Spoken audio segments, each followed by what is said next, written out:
Shabbat Shalom, and I wish you a good Super Bowl weekend. I recall when I was in high school, one year when the Dallas Cowboys won the Super Bowl, there was an interview done with a running back whose name was Dwayne Thomas.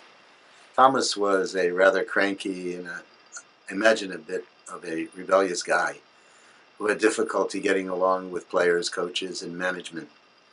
After he won the Super Bowl, he was asked, how does it feel to win the ultimate game?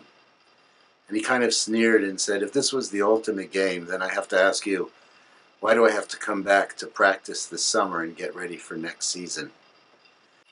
Sports fans tend to put a lot of weight on particular games. Championship games become really, really important to them. But the truth is that any particular game at any one time is just that, a game. And the sport continues. In some ways, we might say something very similar about life itself. You know, in the Torah reading last week, we read about the giving of the Ten Commandments. That was a spectacular moment.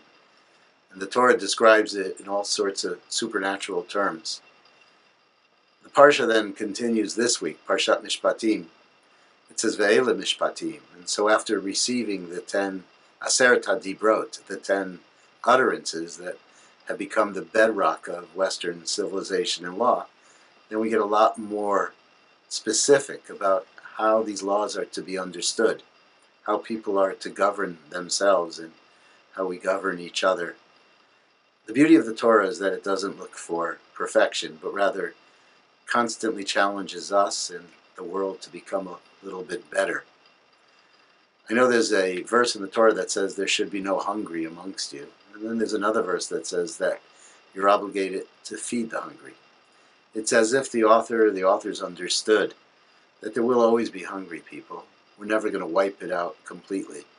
We should aspire to, but in the meantime we have to do our job to make the world a better place. To be holy is to understand that you're not in this world by yourself, but rather you share responsibility with others. You share responsibility to make things a little bit better. There may be great moments, and we should celebrate them, but we also understand there's a lot of life to live that lies ahead of us. Shabbat Shalom again. I'll see you in Shul, and I hope that you enjoy the Super Bowl on Sunday.